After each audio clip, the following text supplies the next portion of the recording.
Hola a todos, ¿cómo están? Bienvenidos un día más al canal. Mi nombre es Desiree. Y hoy les traigo dos casos, digamos, una actualización de un caso y otro que sería un caso nuevo, muy espantoso, que sucedió aquí en Argentina en estos días, hace un par de días nada más, y literalmente todos están hablando de eso por lo horroroso. Por un lado, entonces, como actualización, tenemos el caso de Valeria Márquez, este caso que está siendo tan viral, y por eso salen noticias todo el tiempo.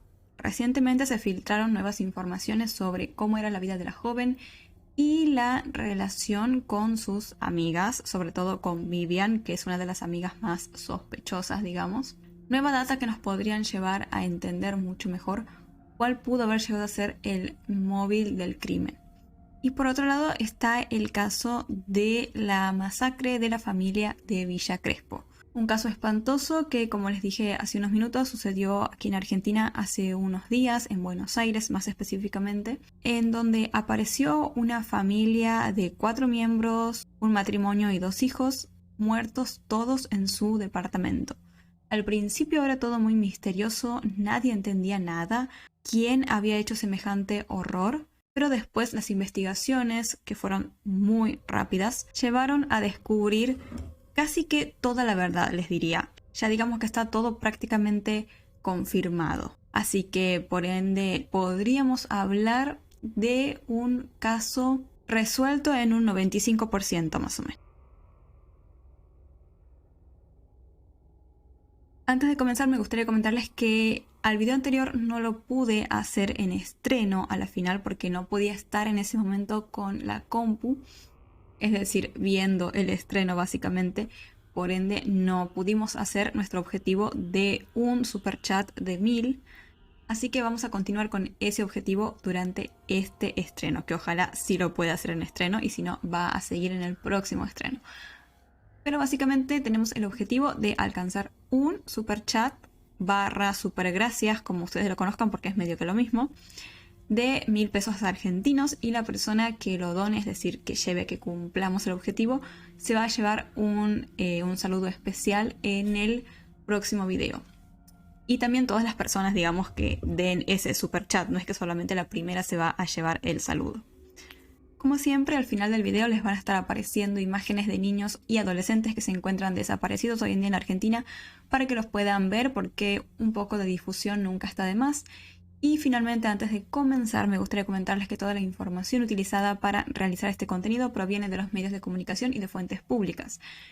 Sobre todo cuando se habla de casos recientes como estos, puede llegar a haber errores o yo misma me puedo equivocar, así que si ustedes ven algún error, algo que les gustaría corregir, son bienvenidos a aclararlo en los comentarios, siempre y cuando sea con respeto. Este canal está abierto al diálogo, al debate y demás, siempre y cuando se haga de forma respetuosa.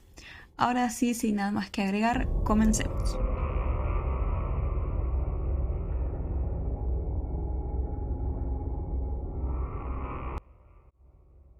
La madrugada del 21 de mayo de 2025, el barrio porteño de Villa Crespo se vio sacudido por una tragedia que dejó a toda la ciudad en estado de shock. Una familia completa, una madre, un padre y 2 hijos de 13 y 15 años, fue encontrada sin vida en el interior de su departamento. Al principio, como les conté, el caso choqueó a todos, pero rápidamente se transformó en un enigma escalofriante. ¿Quién les había hecho eso tan espantoso a esta familia que parecía ser una familia cualquiera? Bernardo Adrián Seltzer, de 53 años, era un profesional respetado en el sector agroindustrial. Por su lado, su esposa, Laura Fernanda Leguizamón, de 50 años, era comerciante. Juntos tenían 2 hijos, Ian, de 15 años, e Ivo, de 12.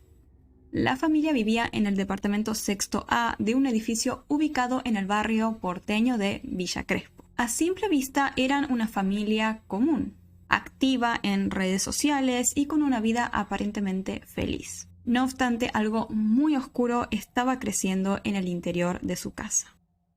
El miércoles 21 de mayo, aproximadamente a la 1:30 de la tarde, la empleada doméstica de la familia llegó al departamento para iniciar su jornada habitual.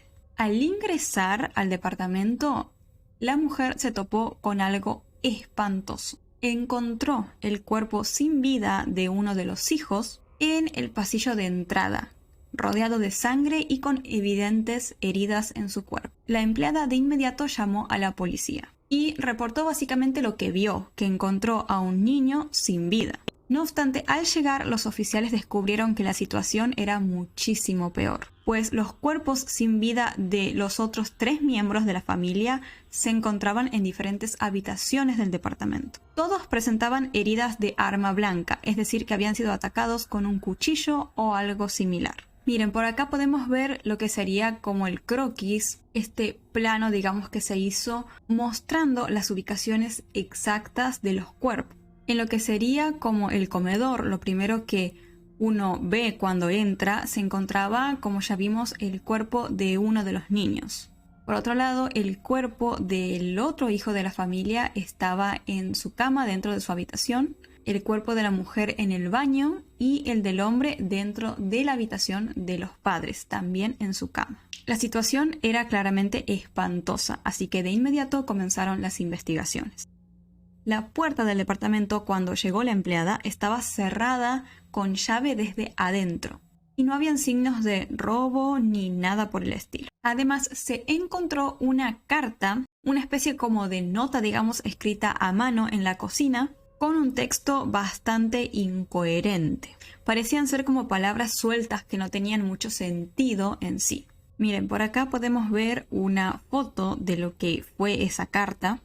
Y ven que está escrita de forma bastante extraña, con palabras o frases que parecerían ser sueltas y no tener algún sentido lógico en sí. Por ejemplo, dice, íbamos a la calle, fue mucho, los amo, por acá se puede leer también. Por otro lado, aquí se puede leer algo que dice, los arruinaba la vida o algo así. Pero no era, digamos, una carta, ¿no?, escrita de forma correcta, detallando, contando la situación y nada por el estilo. Eran esas palabras y esas frases escritas de forma muy extraña y esparcidas por todo el papel. Por todo esto, la escena parecía sugerir un crimen intrafamiliar seguido de un suicidio. Básicamente, los investigadores consideraron que uno de los adultos podría haber cometido los crímenes primero y después haberse quitado la vida. Incluso se pensó que la carta había sido escrita antes de los ataques, porque como pudimos ver en la foto, no tenía casi manchas de sangre. Inicialmente se sospechó que Bernardo, el padre, podría haber sido el autor del crimen, ya que se encontró un cuchillo cerca de su cuerpo. Pero todos se preguntaban por qué había tomado esa decisión tan espantosa de hacerle eso a toda su familia y después quitarse la vida. Con toda esta situación, muchos recordaron y salió a la luz un video en el cual Bernardo está dando una charla en un ambiente laboral, digamos, y menciona a su familia. Mis riesgos. Entonces empecé a pensar en qué era de mi vida y los riesgos. Iban a decir, ¿qué me está poniendo este tipo acá? Bueno, voy a ponerle mis cosas valiosas. Esta es una foto de mi familia. Tengo 2 hijos hermosos, una esposa amorosa, fantástica. Agradezco muchísimo la vida tenerla, haberla encontrado. Entonces, ¿qué hago con mi esposa, con mi familia, que es uno de los bienes más preciados que tengo?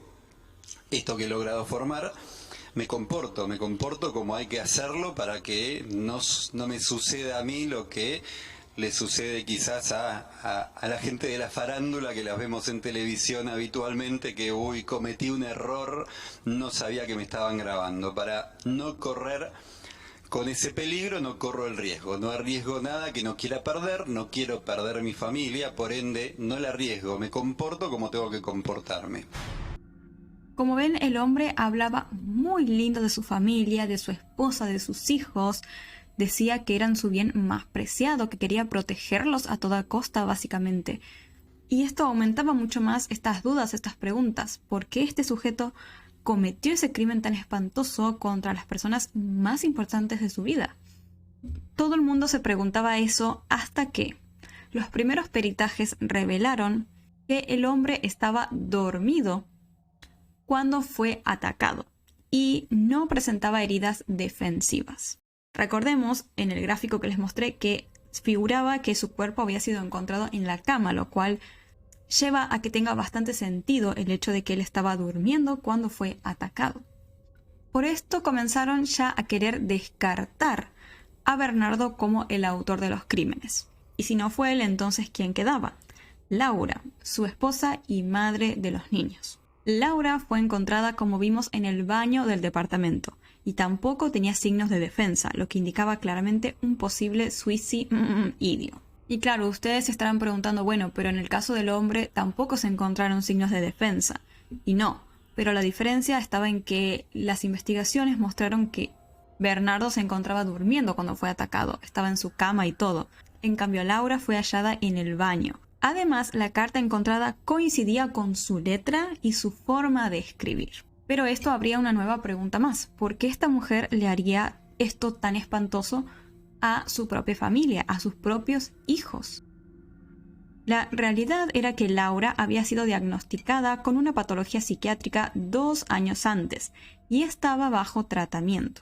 Según familiares, la mujer había dejado de tomar su medicación recientemente y mostraba signos de tener una depresión profunda. Su hermana comentó que Laura en los últimos días no era la misma. E incluso también la empleada doméstica notó comportamientos extraños en ella durante la última semana. Pero no eran comportamientos extraños como para preocuparse, no eran violentos ni nada de eso. Según la empleada, Laura, por ejemplo, le pedía a ella que se fuera antes, varias horas antes de terminar su turno porque necesitaba estar sola. O también comentó que le molestaban muchísimo algunos ruidos del departamento, por ejemplo, del lavarropas, de la aspiradora, ese tipo de cosas. Entonces le pedía a la empleada que no utilizara esos objetos. En redes sociales, Laura era muy activa. Siempre compartía momentos felices con su familia, viajes, celebraciones y eventos escolares. Pero también solía hacer como reflexiones sobre su rol como madre y esposa. Miren, por acá tenemos el perfil de ella, de Laura, de Instagram. Y vamos a leer algunas publicaciones para que vean las cosas que ella decía, la forma en la cual las decía, porque es todo bastante llamativo, digamos. Su última publicación fue esta de lo que parecerían ser unas vacaciones en familia, ¿no? O algo así, junto con sus padres también. Estos son los padres de Laura, los abuelos, por ende, de los niños. Y escribió esto que ven que está escrito de forma muy extraña, pero dice: un mar del Express, punto, se activó, punto, se canceló, punto, se cambió, punto, se hizo lo que se pudo, punto, es lo que hay, que llueve, que sale el sol, que el hotel, que manejar, que el teatro, que la tormenta, que sí, que no. Mar del es muy especial, muy cerca, muy práctico. El motivo fue Acuópolis. El motivo fue que el 5 arrancan las clases. El motivo fue mi promesa.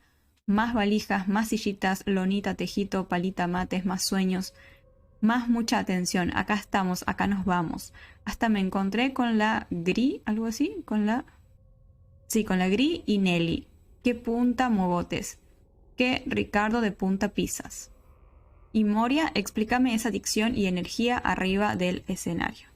Por si no se dieron cuenta, la forma de escribir, como ven aquí en el Instagram, es muy similar a como ella escribió en esa carta que dejó. Así como con frases sueltas y sin tener mucho sentido entre sí. Bueno, en este caso en la publicación tiene un poco más de sentido, pero sigue siendo una forma muy extraña de escribir. Después parecía ella, como siempre, hacer publicaciones de tragedias, de cosas feas que pasaban en el país. Por ejemplo, aquí subió un video de la madre de Kim, que fue una niña que fue asesinada de una forma espantosa, chicos, totalmente horrenda. Si no son de Argentina, les cuento así muy, muy rápido porque es muy feo el caso. Y se trató de una niña que se quedó adentro del auto de su madre por unos minutitos nada más porque su madre salió a comprar algo y en ese instante le robaron el auto 2 menores de edad y una vez que ya habían empezado a andar con el auto se dieron cuenta de que la niña estaba ahí.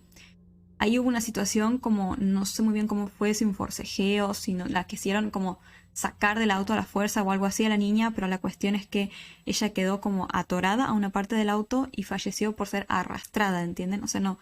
Muy feo el caso y lo peor de todo es que eran 2 menores de edad, entonces no se los puede imputar, son inimputables, una bronca todo, sinceramente.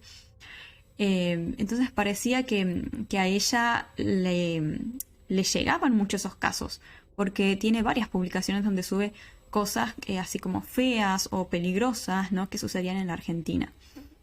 O le afectaban de alguna forma, ¿no? No sé.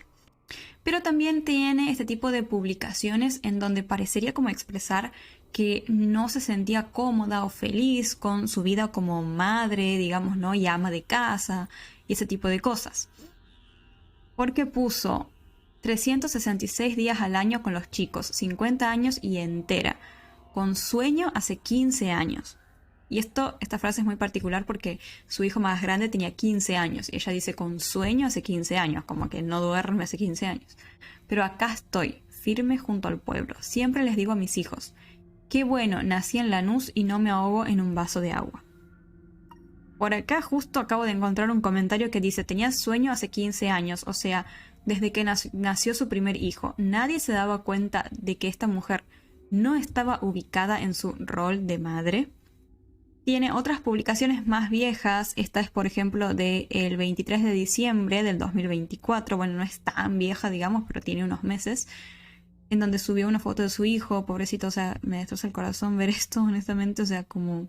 Es muy fuerte ver cómo ella subía las fotos de momentos lindos de sus hijos, ¿ven? Como aquí, en el egreso, todos sabiendo lo que pasó.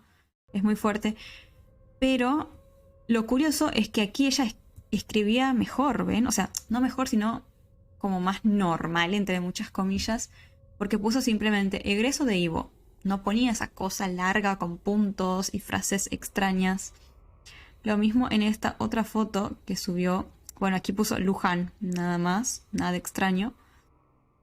Y aquí también puso amor de la madre, Woody. Como más, ahí tenía un comportamiento un poco más normal. Es como si fuera que no sé, su delirio o su problema fue como creciendo con el tiempo, y ya en esta última publicación hay todo este chorizo de cosas escritas de forma muy extraña, llenas de puntos y todo eso. Esto fue el día 1 de marzo, es decir, hace 20 días más o menos antes de los hechos. Como ven, parecía ser como una madre que sí tenía un problema psiquiátrico y que además estaba como transmitiendo que estaba como cansada de este rol de madre, de cuidar a sus hijos, de capaz ser ama de casa, ese tipo de cosas. Y en medio de todo esto se difundió una imagen en donde se muestra de forma mucho más exacta qué era lo que decía en esa carta, en esa nota, en ese papel escrito, porque no sé si se le puede llamar ni carta ni nota, que había dejado Laura antes de cometer los crímenes. Y esta sería, ¿no?, como la transcripción de una forma más limpia para que se pueda entender bien. Y supuestamente en la carta decía, íbamos a la calle, todo mal, muy perverso, con lo que iban a pasar, los arruinaba la vida. Fue mucho, mi tel es L, los amo, mis padres, ojo, lo siento. No tienen mucho sentido las frases separadas, pero sabiendo lo que pasó, llama mucho la atención esta frase, por ejemplo, que dice muy perverso, o sea, que era muy perverso. Y también esta parte que habla del teléfono, dice mi tel es L, como si le estuviera mandando a alguien el patrón de desbloqueo del celular o algo así. Muchos investigadores recalcan claramente que esta carta fue escrita por alguien que no estaba en todos sus cabales, obvio. Y llama la atención también que es como si la carta estuviera dividida en dos partes. Por un lado, la primera, en donde dice estas cosas extrañas como íbamos a la calle, todo mal, muy perverso, como describiendo algo malo que estaba pasando o algo así. Y después esta segunda parte donde ella dice, no, mi celular es L, o sea, mi patrón de desbloqueo es L, los amo, mis padres, lo siento. Es como si fuera que en un punto, en la parte de arriba, no hay como un delirio total y en la parte de abajo ya hay como un remordimiento, un entendimiento mejor de la situación, en donde dices, lo siento, este es mi celular, mis padres, ¿no? Algo así. Pero a pesar de todo eso, obviamente que la carta demuestra que era una persona que tenía un serio problema psiquiátrico y que posiblemente esa noche de los hechos, llegó como a un brote, no sé qué palabra utilizar para no ser irresponsable con el término, pero capaz a un brote psicótico, no sé, como el clímax de alguna situación que la venía atormentando por su enfermedad. Entonces, en base a todo esto, podríamos considerar que el caso ya estaba resuelto, básicamente. Había sido la madre que por un problema psiquiátrico terminó quitándole la vida a toda su familia. No obstante, para muchos seguía siendo un caso muy extraño y había muchas cosas que no parecían cerrar muy bien.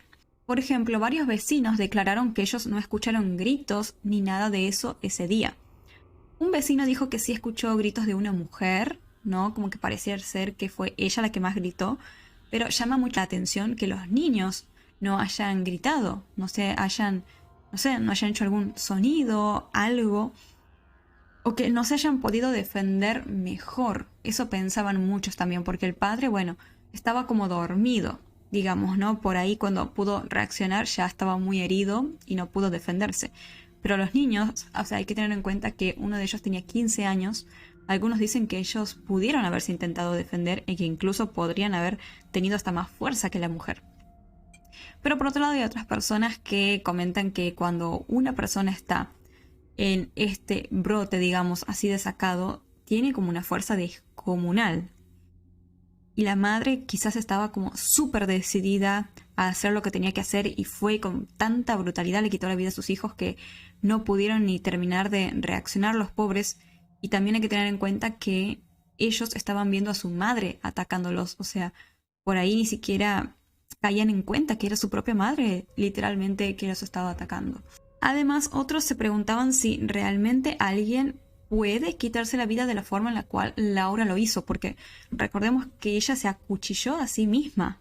O sea, hacer eso no es tan fácil y muchas veces el cuerpo tiene ciertos reflejos que te llevan a sacarte el cuchillo, digamos, como a no poder seguir apuñalándote por instinto de supervivencia, básicamente. Y eso era lo que muchos se preguntaban, ¿en verdad alguien puede llegar a hacerlo de esa forma tan espantosa? Pero como aún quedaban estas dudas dando vueltas por ahí, los investigadores esperaban los resultados de las autopsias de los cuerpos para poder terminar, digamos, de tener una idea de qué fue lo que sucedió verdaderamente. Finalmente llegaron los resultados de la autopsia y los mismos confirmaron que Bernardo Adrián Seltzer, el padre de la familia, fue asesinado de 3 puñaladas. Sus hijos adolescentes Ian e Ivo habían recibido entre 10 y 12 cuchillazos cada uno. Y finalmente Laura, la autora del crimen en sí, tenía heridas en la zona superior del pectoral a la altura del corazón. También se descubrió que la mujer había fallecido bastante tiempo después que el resto de la familia y tenía algunas lesiones autoinfligidas en las muñecas. Todo esto que quería decir que la mujer no logró como quitarse la vida de una en cuanto cometió los crímenes, sino que se fue hasta el baño y tuvo como varios intentos en donde se hizo muchas heridas hasta que finalmente se terminó haciendo a sí misma, digamos, la herida mortal. Ya con toda esta información finalmente se pudo hacer una reconstrucción de cómo fueron los hechos exactamente. Todo esto sucedió aproximadamente a las 6 de la mañana del día 21 de marzo. Del mismo día que la empleada a la 1 de la tarde encontró los cuerpos. Laura estaba en su habitación ahí con su esposo durmiendo al lado de ella. Tenía preparados 2 cuchillos al parecer que eran de su casa, se determinó.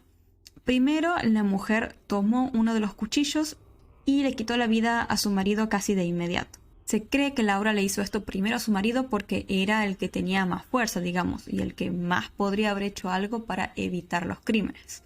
Después de quitarle la vida a su esposo, Laura se dirigió a la habitación de sus hijos. Era una sola habitación que compartían los dos. Primero le quitó la vida a uno que se encontraba durmiendo en su cama. Por eso, digamos, en ese forcejeo y en esa situación, el otro de los hijos, el más grande, se despertó. Y al ver lo que estaba pasando, obviamente lo primero que hizo fue salir corriendo de la habitación y empezó a correr por el departamento con el objetivo de salir. No obstante, la mujer no se lo permitió. Corrió tras él, lo alcanzó y lo atacó hasta quitarle la vida. Pero fue por eso que el cuerpo de este segundo niño fue hallado cerca de la puerta de entrada del departamento, porque él en verdad había buscado escapar del ataque de su propia madre. Después de cometer todos estos crímenes espantosos, Laura fue hasta el baño y tras varios intentos por quitarse la vida, finalmente lo logró. A pesar de esta reconstrucción, para muchos siguen quedando preguntas extrañas, creen que es un caso demasiado atípico y que se tiene que seguir investigando para determinar el verdadero motivo de los crímenes. Se dice que sí es un caso extraño porque no siempre los enfermos psiquiátricos llegan a estos puntos tan extremos. Se dice que son los menos. Y tampoco suele terminar todo en una situación así tan espantosa. Pero todo indica que sí, que Laura pudo haber padecido algún tipo de enfermedad muy complicada, como por ahí esquizofrenia, que no estaba tomando su medicación y llegó como al peor momento aquella madrugada fatídica del 21 de mayo. Según pude ver también que contaban algunas personas, yo no soy psiquiatra ni nada de eso, así que no sé si habrá sido así, por eso les digo que es según lo que pude ver, se dice que Laura, no, para ella no estaba quitándole la vida a su propia familia, ella estaba como en su delirio, y vaya a saber qué habrá estado viendo cuando hizo lo que hizo. No obstante, para su familia sí, o sea, los niños lo último que vieron fue a su madre atacándolos, seguramente sin entender nada. Lo cual no le quita lo horripilante a este caso, pero sí te deja pensando, ¿no?, en Laura, de si en verdad era una victimaria o si en realidad era una víctima, y que en verdad estaba enferma y no vio que le estaba haciendo eso a su familia, sino estaba dentro de su delirio. Esas son cosas que por ahí se tienen que seguir estudiando para poder determinarlas bien, así que se dice que se va a hacer una autopsia psicológica. A pesar de todo eso, este caso pone en evidencia claramente la importancia de la salud mental, una vez más, y la necesidad de apoyo y contención para quienes atraviesan estos momentos difíciles. Hay que ver si este caso lleva a que en la Argentina haya un antes y un después con respecto a la salud mental, porque la verdad es que sí está bastante descuidada. Aún no se la considera igual de importante que la salud física, cosa que está muy, muy mal. Y aquí hay otro hecho clave que nos muestra que si se descuida esa salud mental, pueden pasar cosas horrorosas. Y en verdad, chicos, este caso es un espanto total. O sea, sobrepasa los límites del horror, sinceramente. Imagínense ustedes la escena, lo que fue ese departamento, lo que pasó ahí. 2 niños perdieron la vida, una familia completa se destruyó. Es un espanto, sinceramente. Mientras las cosas mejoran en el país, si es que mejoran con respecto a la salud mental, lo que cada uno puede hacer es más que nada estar atentos a las personas que nos rodean, a nuestros seres queridos, y ofrecerles ayuda si lo vemos necesario. Y nunca subestimar, obviamente, el hecho de que alguna persona necesite algún tipo de asistencia psicológica o psiquiátrica. Vamos a ver entonces si continúan las investigaciones en este caso, que es lo único que se puede esperar, porque ya un condenado no va a haber, un juicio no va a haber, porque el único culpable está muerto ya, digamos, está muerta, que es la mujer. Y probablemente lo más probable es que no haya sido consciente de lo que hacía, que haya sido víctima, ¿no?, de esta enfermedad que tenía. Pero lo que se puede esperar es eso, que sigan las investigaciones como para determinar exactamente qué pensaba ella, qué fue lo que pasó, y de esta forma darle un cierre final a esta espantosa historia. En el universo de las redes sociales, donde creadores de contenido comparten sus vidas con audiencias masivas, la tragedia sabemos que puede interrumpir de forma inesperada. Esta es la historia de Amanda Borges, una brillante influencer brasileña cuyo viaje a Japón culminó con una muerte impactante y envuelta en misterio. Amanda Borges era una influencer brasileña de 30 años que había cultivado una presencia notable en Instagram, donde contaba con más de 13.000 seguidores. Sus publicaciones solían reflejar sus grandes pasiones, los viajes y la Fórmula 1, siendo una ferviente admiradora del piloto Lewis Hamilton. A través de su contenido, Amanda compartía su entusiasmo por estos intereses, mostrando fotografías y videos de sus aventuras y su afición por el automovilismo. Más allá de su faceta como influencer, Amanda poseía una sólida formación académica. Era investigadora, contaba con una maestría en lingüística y había cursado estudios en literatura. Para abril del 2025, Amanda tenía planeado un viaje a Japón para presenciar el Gran Premio de Fórmula 1 que se celebraría el día 6 de abril en el circuito de Suzuka. Este viaje representaba un hito significativo para la vida de Amanda, ya que sería su primera experiencia viajando al extranjero. Amanda no ocultaba para nada en sus redes sociales la emoción que sentía por este viaje. Sin embargo, lo que prometía ser una aventura inolvidable terminaría tomando un giro muy trágico. A fines de marzo de este año, Amanda realizó el viaje. Hizo primero una escala en Seúl antes de trasladarse a Japón para presenciar el Gran Premio de Fórmula 1. Los primeros días de Amanda en Japón estuvieron marcados por la emoción de presenciar en vivo el Gran Premio en Suzuka. A través de sus redes sociales compartió cada momento del viaje y de la carrera de Fórmula 1. Pero su visita a Japón no se limitó solo al circuito. Amanda también aprovechó para explorar otros atractivos de Japón, como por ejemplo el Disney Sea, en la que se convertiría en su última publicación de Instagram, fechada el 25 de abril. Amanda expresó su gratitud y el amor que sentía por Japón. Y por irónico que suene, expresó que se sentía muy segura en ese país. Durante su estancia en Japón, Amanda se alojó en un apartamento de alquiler en Narita, una ciudad cercana al aeropuerto. Y sería ahí donde todo sucedería. Todo comenzó el día 6 de mayo, cuando el novio de Amanda no pudo ponerse en contacto con ella. Preocupado por la falta de respuestas, se puso en contacto con las autoridades y avisó que no sabía nada de su novia desde hacía varias horas. Ahí fue cuando el novio de Amanda se enteró de que algo espantoso había sucedido. Había habido un incendio en el apartamento en el cual Amanda se estaba quedando. El fuego había consumido por completo todo el lugar. Las autoridades lamentablemente encontraron el cuerpo de Amanda parcialmente calcinado dentro de la habitación del departamento envuelta en llamas. Obviamente la joven ya se encontraba sin vida y las autoridades japonesas informaron que la causa de la muerte había sido asfixia por inhalación de humo. Inicialmente entonces se pensó que había habido un accidente, que se había prendido fuego el lugar y que Amanda había fallecido, digamos, por inhalar, el humo del fuego. Sin embargo, la escena del suceso presentaba varios elementos sospechosos. Tras llevar a cabo unos estudios, se encontraron posibles narcóticos dentro del cuerpo de Amanda.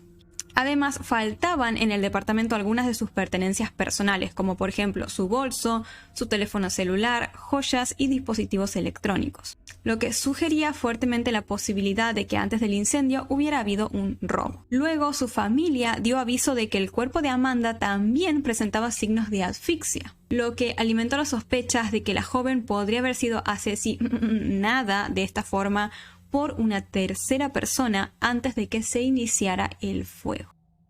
Tras revisar varias cámaras de seguridad cercanas al edificio en el cual sucedieron los hechos, las autoridades japonesas encontraron algo muy particular. Un individuo misterioso fue visto saliendo apresuradamente del edificio en el cual estaba Amanda, justo en el momento en el cual comenzó el incendio. En base a esto, las autoridades comenzaron a pensar que Amanda al principio fue víctima de un robo, y que después el agresor la dejó inconsciente, posiblemente para suministrarle esas sustancias que fueron encontradas en su cuerpo, para luego incendiar el lugar y escapar. Se pensaba que claramente este misterioso hombre había provocado el fuego para borrar toda evidencia posible contra él.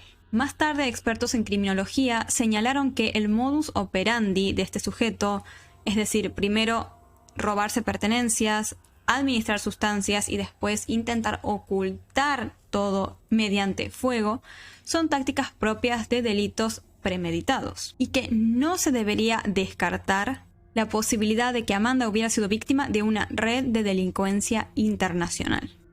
Luego, las autoridades japonesas se dieron cuenta de que, a pesar de que el agresor había intentado eliminar todas las pruebas posibles con ese incendio, al parecer se le había caído algo súper importante mientras intentaba huir. Y esto era una bolsa que contenía todos sus documentos con su identidad. Este hombre era un ciudadano de Sri Lanka, un país de Asia del Sur, de 30 años de edad, llamado... Es un nombre bastante difícil y largo, así que lo voy a pronunciar como pueda, pero es Abasairisha Patavadish Patum Adashanga. Pero vamos a decirle el sospechoso porque si no es demasiado complicado. El sospechoso entonces fue arrestado de forma inmediata y después lo llevaron para ser interrogado. Este sujeto declaró en el interrogatorio que él vivía, digamos, en ese edificio en donde sucedieron los hechos, que en cuanto vio que una habitación se estaba prendiendo fuego, entró en pánico y salió corriendo de inmediato del lugar. Fue en este intento rápido por huir que terminó dejando atrás esa bolsa con los documentos que permitieron su identificación. Comentó que esa era la verdad y que él no tenía nada que ver con el crimen de Amanda. Parecía que el caso estaba a punto de quedarse sin sospechosos. Las autoridades, no obstante, aún dudaban de este sujeto, pero justo en ese momento apareció un primo de Amanda para contar algo clave. Dijo que durante una de las últimas conversaciones que él tuvo con Amanda mientras ella estaba de viaje, mencionó que sentía temor a un hombre indio que estaba con ella. Al parecer, Amanda estaba hablando por teléfono con su primo y le dijo: estoy con miedo, siento miedo de un hombre indio que está conmigo ahora en la habitación. Y según el primo, en ese instante, este chico misterioso le quitó el teléfono y habló con el primo, pero en hindi. Por ende, prácticamente no entendió nada de lo que le dijo. Todo quedó ahí en ese momento, pero como ya sabemos, tan solo unos días después, Amanda apareció sin vida en el interior del departamento en Japón. Hasta el momento, la identidad exacta de este hombre indio que mencionó Amanda sigue siendo un misterio. Y muchos se preguntan si quizás tiene por ahí algún tipo de conexión con el otro hombre, el de Sri Lanka, que fue arrestado. O si por ahí este sujeto en verdad no tiene nada que ver y el único responsable o sospechoso es este sujeto indio que hasta el momento no se sabe quién es. La trágica muerte de Amanda Borges abrió un debate mucho más amplio sobre la seguridad de los turistas en Japón, un país que es considerado por muchos como uno de los más seguros del mundo. Aunque estos casos son en verdad extremadamente inusuales en Japón, la brutalidad de los hechos en verdad sacudió a todo el país. Y ha provocado, se dice, una especie de ola de indignación nacionalista en Japón, con comentarios en línea sobre cómo el crimen cometido por extranjeros empaña la reputación de seguridad del país. Por su parte, la familia de Amanda se encuentra claramente totalmente devastada y clama por saber la verdad. Su hermana declaró en medios brasileños y dijo: Amanda era una joven llena de vida, apasionada por la Fórmula 1 y con un futuro prometedor. Solo queremos saber la verdad. Además, como Amanda, como les dije, era influencer, cuando se dio a conocer la noticia en Brasil, sus redes sociales se inundaron de mensajes de condolencia y de despedida por parte de sus seguidores y admiradores. También empezaron a circular una serie de videos en TikTok que buscan crear conciencia sobre el caso y exigir justicia para Amanda. Además, se informó que el gobierno brasileño está brindando asistencia para la repatriación de los restos de Amanda, es decir, para que trasladen el cuerpo de la joven de Japón hacia Brasil, en donde está su familia. Tras la tragedia, el evento del Gran Premio de Suzuka se llevó a cabo sin mayores referencias al caso, aunque se dice que algunos aficionados rindieron ciertos homenajes espontáneos en memoria de Amanda. Se comenta que dejaron algunas flores y mensajes en la entrada al circuito. La policía japonesa continúa investigando de forma exhaustiva la muerte de Amanda. El ciudadano de Sri Lanka, a pesar de todo, aún permanece bajo custodia, siendo considerado todavía el principal sospechoso. No obstante, la investigación en general indica que el caso está aún muy lejos de cerrarse y que aún claramente podrían surgir nuevos datos y sospechosos relevantes. Amanda Borges era una vibrante influencer brasileña que viajó a Japón para cumplir su sueño de asistir al Gran Premio de Fórmula 1. No obstante, lo que prometía para ella ser una experiencia emocionante y memorable se tornó en una espantosa tragedia o crimen. La tía de Amanda describió a su sobrina como una joven increíblemente estudiosa y brillante, y agregó que su pérdida dejó un vacío enorme en toda la familia. No se sabe mucho más sobre el caso de Amanda y aún muchísimas preguntas siguen sin respuesta. Por ejemplo, ¿qué le pasó en verdad a la joven? ¿Fue este hombre indio su atacante? Y sobre todo, ¿cuál fue el verdadero motivo detrás de este crimen? Tanto la comunidad en línea como toda la familia de Amanda se encuentran hoy en día esperando que se sepa la verdad y que se haga justicia por ella. Caso Valeria Márquez, esta influencer que fue asesinada mientras transmitía en TikTok. Hay varias actualizaciones que salieron sobre este caso. Por un lado, vamos a conocer un poco más cómo era en verdad la vida de ella, de si estaba relacionada con el crimen organizado o no, y nuevas informaciones muy turbias que salieron sobre las amigas, sobre todo de la más sospechosa, que es Vivian. Pero antes de Vivian, otra que apareció fue Erika, la empleada que estaba ahí en el lugar, en el salón de belleza cuando sucedieron los hechos, y que apaga la transmisión en vivo de una forma muy sospechosa luego de que Valeria recibe los disparos. Erika, como vimos en algunas capturas de pantalla, apaga el vivo sin signos de sorpresa ni nada. Sucede el crimen y unos segundos después ella se acerca muy tranquila y Tuki apaga el directo. Y eso es todo. Por ese comportamiento extraño, muchos internautas la señalaron como una posible sospechosa. Y en base a esto salió a hablar su nueva abogada o representante legal. Y dijo que su clienta, es decir, Erika, trabajaba para Valeria, que ella fue contratada para ofrecer servicios de uñas en el salón, por lo que su presencia en ese lugar el día de los hechos era totalmente normal, digamos, era por motivos laborales. Según la abogada, tras los hechos, Erika detiene la transmisión en vivo en un evidente estado de shock y que lo hizo para evitar que la última imagen de su empleadora, es decir, Valeria, fuera difundida o viralizada, porque no quería que Valeria fuera vista de esa forma. Luego, la abogada pidió empatía por parte de los internautas y lamentó que Erika sea víctima de esta especie de persecución mediática y digital. Hay muchas cosas para opinar en base a lo que dijo esta abogada, pero antes vamos a estar viendo el video en donde ella habla, porque ahí cuenta ella todo con más detalle, digamos. Eso sí, como podrán ver, el audio es muy malo y muy bajito. Pero sobre todo con respeto.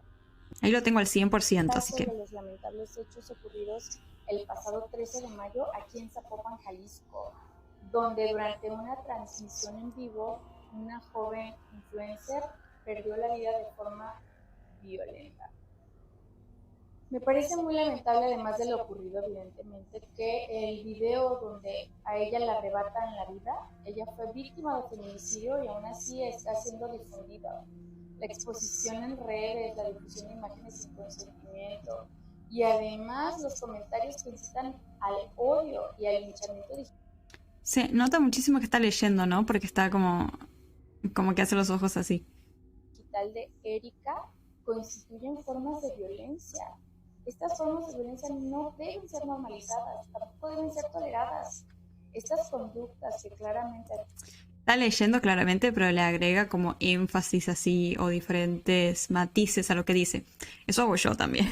O sea, cuando yo grabo muchas veces me ven que también leo. Y bueno, a veces leo y también le voy agregando como matices para que no quede todo súper plano y se ve que ella está haciendo medio que lo mismo. Además de ser reprobables, están tipificadas como delitos en el Código Penal de aquí de Jalisco, particularmente bajo la figura del ciberacoso. Quiero ser enfática en lo siguiente, ¿de acuerdo? Se hacen muchas preguntas aquí en redes. Pasa que sí, yo siento que sí, el ciberacoso sí está mal, o sea, no está bien agarrar y empezar a decirle cosas a Erika, llenarle las redes sociales de insultos, de cosas, porque no se confirmó nada todavía, o sea, no sabemos si ella está involucrada en el crimen o no. Entonces eso sí me parece mal, lo mismo que sucede aquí con el caso de Paloma y Josué, con Omar, que por más de que es súper turbio ese hombre y toda esa familia, siguen siendo inocentes porque la justicia no determina otra cosa y no me parece adecuado como ir a hacerle cosas a la casa y todo eso. Pero no lo veo mal el hecho de que la gente opine y diga, che, esta mujer me parece que tiene que ser investigada porque hay algo extraño. Tienen respuestas. Yo voy a responder algunas a través de este video. Erika trabajaba para Valeria.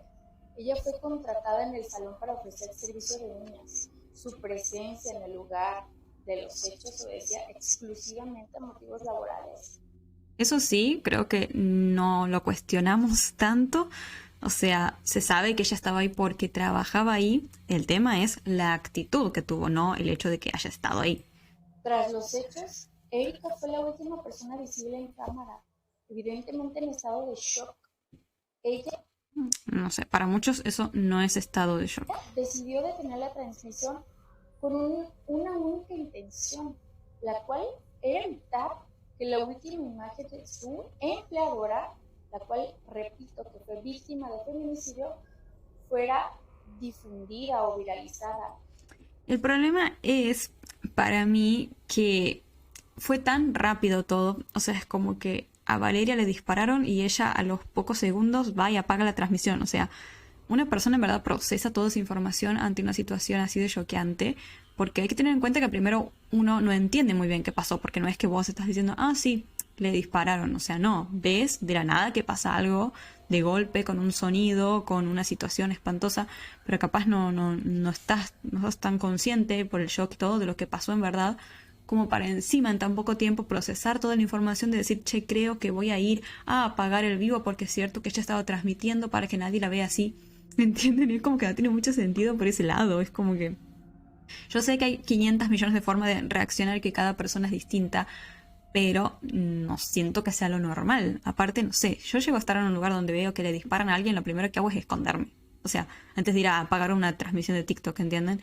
O como mucho pienso en ir a ver cómo está esa persona a la cual le dispararon, pero ni ahí me acordaría que había un vivo. O sea, ni ahí me acordaría de eso. Es como que eso también es extraño. Ella no quería que Valeria fuese vista de esa forma.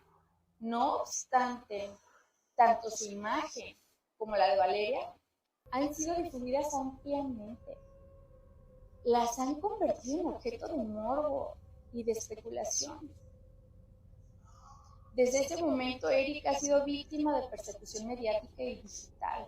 Ha recibido acusaciones infundadas, amenazas y evidentemente... Eso también está súper mal, mandarle amenazas, todo, como que todavía no se sabe nada. Chicos, ahí lo puse del TikTok, de TikTok. Yo estaba reproduciéndolo desde la página, pero que no sé, no me di cuenta, la verdad. Ha recibido acusaciones infundadas, amenazas y evidentemente ha sido sometida a un juicio público. Esto atenta contra su vida, contra su seguridad emocional, contra su integridad física. Y es fundamental subrayar, estar presente en un hecho delictivo no equivale a ser culpable. Y sobre... Es que nadie está juzgando eso. Creo yo que nadie está como tomando el hecho de que ella estaba ahí para culparla, sino la reacción más que nada. Todo, tengamos en cuenta que no todas las personas reaccionamos igual ante una situación traumática. Eso también es verdad, no todas las personas reaccionamos igual. La diversidad en el ser humano es muy amplia, entonces supongo que hay muchas formas de reaccionar, lo mismo que hablábamos con el caso de Paloma y Josué, pero el tema es que por más de que sí sabemos que puede ser, ¿verdad?, que ella haya reaccionado naturalmente así, de todos modos es atípico. Entonces, por eso dudamos y por eso pedimos, creo, que se investigue o se vea mejor qué onda esa persona, esa empleada, porque es justamente eso, atípico. Claro que el shock paraliza, claro que el miedo bloquea y que el cuerpo va a reaccionar como pueda. Esa reacción humana no la convierte en responsable. Ella es una víctima más de una escena atroz que nunca debió haber ocurrido. Pero una reacción humana atípica. Sobre todo nadie, ni tú ni yo, podemos afirmar cómo habríamos reaccionado ante semejante horror. También es verdad. Comentarios de no, yo hubiera llorado, no, yo hubiera gritado, no, yo hubiera hablado a la policía. Nadie lo sabemos. Eso sí es verdad, uno nunca lo sabe hasta que lo vive, pero es como, bueno, nuevamente, no es tan común la reacción, ese es el tema. A quienes la están señalando les pido responsabilidad. A quienes la han difamado, recuerden que eso es violencia digital. Claramente, las redes sociales son un reflejo de lo que somos como sociedad. ¿Cómo esperamos tener una sociedad menos violenta si somos una réplica de ello? Es un espejo. Hago un llamado a la sociedad y a los medios a que utilicen las redes sociales con criterio, con responsabilidad, con sentido ético. Eso sí, bueno, en parte sí, el comportamiento de la gente sí tiene que ser con mayor responsabilidad, no ponerse ahí a directamente acusar a alguien de una, bueno, lo que ya les dije básicamente. Una mujer inocente solo por haber estado cerca del horror no es justicia, señoras, señores, eso no es justicia. Claro que todos queremos justicia ante ese lamentable hecho y ante todas las situaciones injustas que ocurren en esta sociedad, pero eso que están haciendo Se llama revictimización. Erika fue víctima de esa situación también. A ella no le preguntaron si quería. Dejen de revictimizar, por favor. Ella ha vivido una situación totalmente traumática. Y convertirla ahora en el blanco del odio público solo está intensificando su sufrimiento. Si ella llega a ser totalmente inocente, sí, también eso es verdad, porque imagínense haber pasado por esa situación traumática y que después encima todo el mundo te ande culpando, todo debe ser muy Por feo. otra parte, desmentimos categóricamente la información que ha circulado recientemente. El día de ayer leí que se afirmaba, ¿cómo pueden afirmar? Que Erika acudió a la fiscalía a realizar un retrato hablado. Esa ¿Hacer un qué? información evidentemente es falsa. Desmentimos categóricamente la información que ha circulado recientemente. El día de ayer leí que se afirmaba, ¿cómo pueden afirmar? Que Erika acudió a la fiscalía a realizar un retrato hablado. Ay, no le entiendo. Ese ayer leí que se afirmaba, ¿cómo pueden afirmar? Que Erika acudió a la fiscalía a realizar un retrato hablado. Esa información Ay, no le entiendo. No sé qué dijo ahí. es falsa. Rogamos Pero bueno, supuestamente es falsa la información. no compartir ni reproducir datos inexactos que claramente únicamente contribuyen a la desinformación y al daño. Todas las personas que estamos del lado de ella estamos colaborando plenamente con las autoridades y estamos tomando todas las medidas necesarias para salvaguardar su integridad. Como su representante legal, yo ya estoy emprendiendo las acciones necesarias, las acciones jurídicas claramente, correspondientes para proteger sus derechos y detener la difusión no autorizada de su imagen. Combatir la desinformación es una responsabilidad colectiva, también te toca a ti. Solo desde el pensamiento crítico, el respeto y la ética digital podremos construir un entorno más seguro y más humano. De verdad, somos el reflejo en redes sociales de lo que como persona somos en esta sociedad. Pido por favor empatía, tanto para la familia de Valeria como para Erika. Me parece lamentable que la imagen de Valeria sea difundida, que sea utilizada para generar vista. Sí, eso a mí tampoco me gusta que como que compartan mucho el momento en el cual pasa lo que pasa. Es como muy, muy feo. O sea, tendría que eliminarse del internet directamente. Eso obviamente sé que no va a pasar, pero debería, porque no, creo que nadie se merece como ser recordado en ese momento exacto, como que te quede ese video y que ande circulando de vos ese video por todos lados. Muy feo. Es evidente que Erika ha quedado emocionalmente devastada por lo ocurrido y sobre todo por la injusta carga que hoy enfrenta. Me parece lamentable que muchas personas en redes sociales se crean, porque claramente no lo son, y yo lo soy, no lo somos. Se crean peritos, se crean policías investigadores, se crean agentes del Ministerio Público. Pero no. No es que capaz que algunos sí se creen, pero el tema es, si todo el mundo está viendo algo extraño, lo único que se dice es investiguen, eso es todo. Por favor, dejen a las autoridades hacer su trabajo y sobre todo, dejen de generar más violencia. Agradezco la atención y estoy segura que esto generará algún impacto y que si bien todos estamos buscando justicia, tenemos un compromiso con la verdad. Ay, quiero ver si puedo ver los comentarios. Oh, no me deja. No me deja ver los comentarios porque no tengo TikTok. El hecho de ver un video, el hecho de ver una acción, el hecho de creer que se hubiese reaccionado de determinada manera, no significa absolutamente nada. No, es que nuevamente no significa ella es inocente si hasta que se demuestre lo contrario, si es que sucede, pero solamente lo que decimos es, o lo que se debería decir es una reacción extraña, nada más. Ahora, la gente que ya la acosa, la amenaza, todo ya está excedidísima, obviamente, y no, es algo que no se debería hacer. Por otro lado, salieron unos videos en donde se ve que Valeria estaba como unos días antes de lo que pasó, un poco perseguida, como si supiera o tuviera miedo de que algo en cualquier momento le podía pasar, y menciona en 2 ocasiones a una tal Karina o Cari, lo cual resultó para muchos bastante sospechoso. Bueno, aquí la vemos a ella que como que ve un auto o algo así y pregunta, "¿Ah, y ese auto?", así como asustada. Más videos de Valeria Márquez antes de morir han sido recuperados de su desaparecida cuenta de TikTok que según algunos mostrarían que habría vivido con aparente nerviosismo y sospechas de que algo podría pasarle. ¿Y este cámara? Son 2 muchachos, ¿no? ¡Ay, no!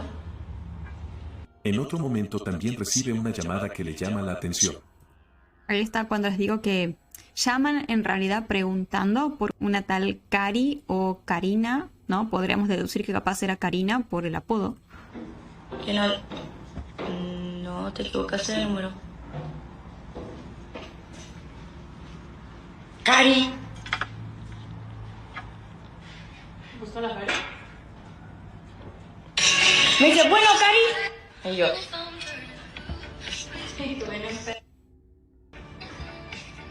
Yo, Cari, no soy hermosa. Hermosa, o sea que una mujer hizo la llamada. El día de su asesinato, el 13 de mayo, Valeria Márquez también recibió durante el live otra llamada que la desconcertó, en la que dijo que buscaban a una mujer de nombre Karina. Qué raro igual, porque justo durante el directo de ese día recibió esa llamada, muy extraña. No, me hablaron de una Karina, no sé qué, que debe en Coppel. Karina, si dice mi número y ve y paga esa Coppel, güey.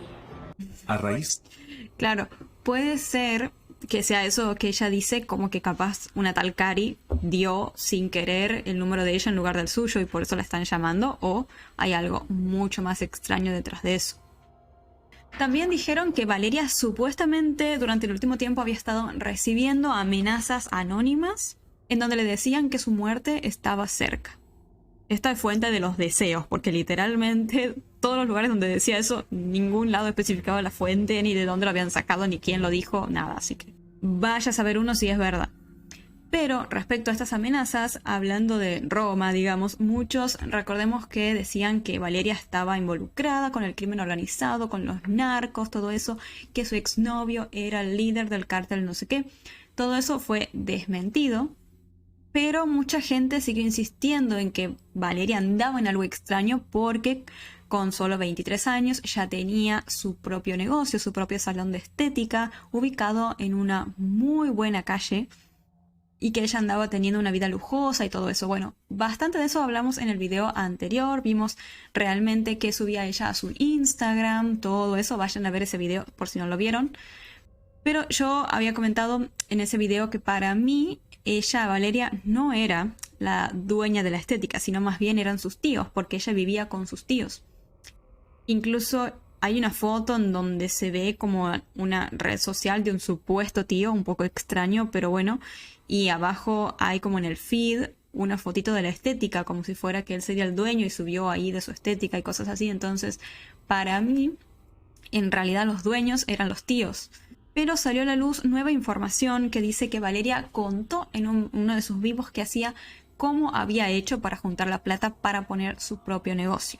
Dijo básicamente que ella ahorró muchísima plata, iba ahorrando todo lo que podía, poquito a poquito, pero en un momento se dio cuenta de que era un montón y tomó la decisión de pedirle prestado a su padre parte de ese dinero. ¿Son de tape? No, son de microchip. Cuéntanos cómo hiciste con lo económico para un negocio. Niñas, yo tenía ahorrado, no sé, ¿qué les digo? Una cierta cantidad de dinero y yo fui como sacando cuentas de todo lo que necesitaba, de todos los productos, porque pues yo no tenía nada. O sea, yo empecé a comprar todo, o sea, a comprar todos los productos de pestañas, a comprar todos los muebles para las pestañas. Empecé a comprar todos los productos de las uñas, todos los muebles de las uñas, varias cosas que hacían falta, de que la recepción, la sala de espera, o sea, todo, pues lo tuve que comprar. Entonces empecé a sacar cuentas y yo veía mi dinero que yo tenía ahorrado y yo decía, güey, ni de pedo me va a alcanzar esta chingadera. Ay, es que es carísimo, carísimo. No sé en México qué onda, pero aquí en Argentina es como muy caro poner un negocio así. Va, yo me guío de los fondos de comercio y esas cosas. Y no es que es algo imposible de pagar, digamos, pero sí, si sos así joven, no tienes un buen trabajo ni nada, lo veo como que vas a estar 1 millón de años ahorrando. O sea, no. Entonces yo fui a hablar con mi papá y pues le dije lo que quería hacer, pues así, y ya me dijo, o sea, yo le pedí dinero prestado. Y me dijo, escucho lo que estás diciendo, o sea, mi papá, si yo le digo que me dé dinero, me lo da. Pero cuando yo le digo, me prestas, es porque se lo tengo que pagar a huevo. Claro. Y yo le pedí dinero prestado. Mucho dinero prestado. Sí, porque es mucha, mucha plata. ¿Qué precio tiene los labios Val? Está de 4.500 a 7.500 dependiendo la marca. Ahí no sé si vuelve a decir algo más o ya, como que ya terminó.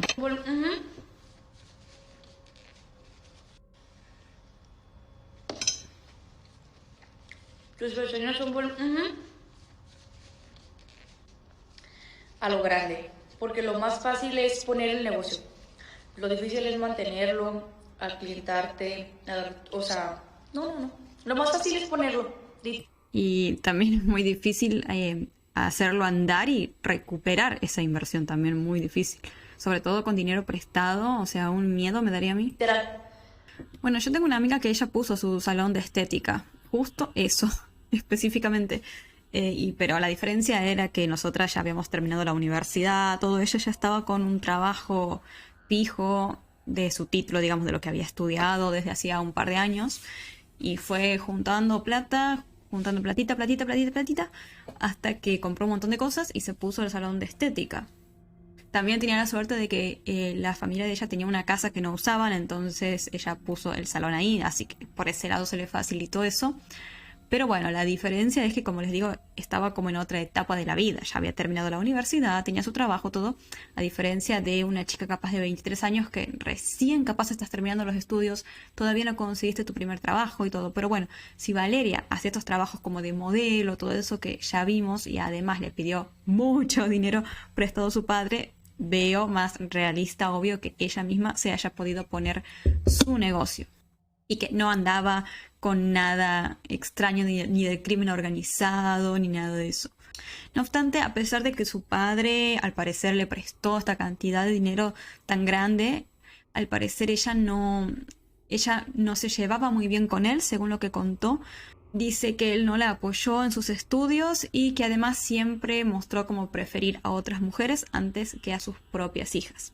Y otra que fue criticada por la gente en las redes fue la madre de Valeria, porque se dice que llegó al funeral de una forma bastante extraña. Se dice que fue con una camisa blanca sin una imagen de su hija presente y portando unas gafas de sol oscuras, con una actitud que fue interpretada por muchos como distante. En redes también varios usuarios recalcaron que la mujer durante el funeral no dijo palabras emotivas, ni hizo ningún tipo de muestra pública de afecto hacia su hija. Algunos incluso dijeron que capaz a su madre nunca le importó su hija. O sea, me parece una afirmación extremadamente fuerte para hacer en base a un video de un clip de un día, pero bueno, algunos se pusieron a decir eso. Y también mencionaron que la madre le llevó al funeral a Valeria rosas. Y la propia Valeria había mencionado en uno de sus vivos que no le gustaban esas rosas de color rosa, digamos, que incluso las detestaba. Así que este gesto de la madre de llevar esas rosas de ese color al funeral fue interpretado por algunos como una indirecta o un descuido significativo. Hay que tener en cuenta que Valeria vivía con sus tíos, como les conté, entonces sí, claramente hay como indicios de que no se llevaba bien con sus padres, con su padre claramente no, y por ahí con su madre tampoco. De ahí a afirmar que a su madre no le importaba para nada a su hija me parece un montón. Y además es una mujer que estaba pasando por un momento espantoso, o sea, le quitaron la vida a su hija de la nada, de una forma horrible. Y como ya, si decimos a personas como Erika, por ejemplo, que pueden reaccionar de cualquier forma porque es un ser humano, entonces la madre de Valeria también, digo, o sea, fue su forma capaz de vivir esa situación tan horrible que era el funeral de su propia hija, enfrente encima de un montón de cámaras, de prensa, de gente, de, no sé, gente con el celular ahí para subirlo a las redes, todo, imagínense, es como un montón. Entonces yo no sé, a mí no me resulta extraño el hecho de que ella no haya hablado, ni que no haya, no sé, llevado fotos y esas cosas, porque recordemos también a los familiares de Josué. Cuando pasó el crimen de Paloma y Josué, los familiares no hablaron hasta un montón de tiempo después porque estaban muy choqueados, muy mal, no podían hablar directamente. Así que, no sé, por ahí la madre de Valeria también estaba así. Y lo de las rosas, sí, podría ser un descuido, como que por ahí no conocía bien a su hija. Si tenemos en cuenta que no vivían juntas ya, habrá que ver hace cuánto, qué tanto hablaban, por ahí no hablaban mucho, no tenían mucha relación, así que capaz eso no la conocía bien. Mi mamá, honestamente, si ella tuviera que hacer algo para un funeral mío, sería cualquier cosa. Honestamente, porque mi madre es un cuelgue con esas cosas. Siento que si me organizan un funeral, habría 0 cosas que me gustan a mí, si pensamos así, ¿no? Ya sé que es algo medio negro de pensar, ¿no? Pero bueno, o sea, es la verdad. Y no significa que a ella no le importe yo, sino que es como muy colgada ella con esas cosas, como que no se olvida, sí, capaz yo le conté que me gustaba tal cosa, tal otra, y nada, así se cuelga. Entonces vaya a saber, por ahí la madre no hablaba mucho con su hija y le puso esas rosas porque, no sé, a ella le resultaban lindas y ni sabía que su hija no le gustaban y que encima las detestaba. Por acá tenemos esta foto que se difundió de la madre en el funeral y de las rosas. Pero bueno, qué sé yo, no sé qué opinarán ustedes. Para mí no quiere decir directamente que no le haya importado su hija. Habrá que ver qué pasa más adelante, si dice algo, si sale a hablar o lo que sea. Pero nada, ¿quién puede entender a una madre que está pasando por una situación así, que tiene que ir al funeral de su hija que fue atacada así, de una forma tan espantosa y que además va a estar rodeada de cámaras de prensa, de todo? Es como todo un montón, en verdad. Otra que fue al funeral y fue captada por las cámaras fue Vivian, esta amiga tan polémica de Valeria. Pero lo importante no es cómo llegó Vivian en sí al funeral, porque no hubo nada relevante con eso, sino más bien unos nuevos videos que surgieron, en donde están las dos, Valeria con Vivian, y afirman que las dos se pelearon varias veces. ¿Se acuerdan que en el video anterior vimos eso y yo les dije, me parece que es una relación bastante tóxica, que se peleaban mucho, porque incluso había en el grupo de amigas de Instagram de Valeria, ella había comentado que se había peleado y todo eso con Vivian, y bueno, al parecer sí era así. O sea, según ellas mismas comentaron en un video anterior, se habían peleado muchas veces. Incluso Vivian dijo que Valeria era su némesis, un concepto, según ella, que define su relación, porque eran amigas y enemigas al mismo tiempo. ¿Es con la que andaba peleada? Sí. ¡Obvio! Ahora los que se tiran son amigos.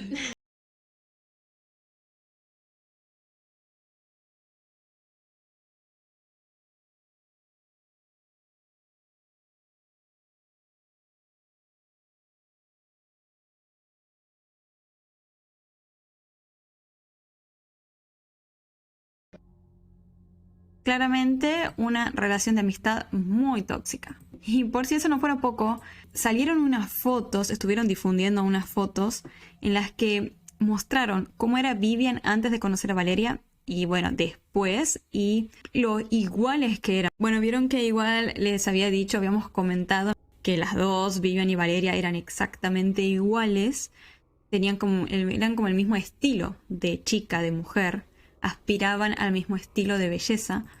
Y yo en un video me pregunté y les dije, ¿quién empezó al principio con ese estilo?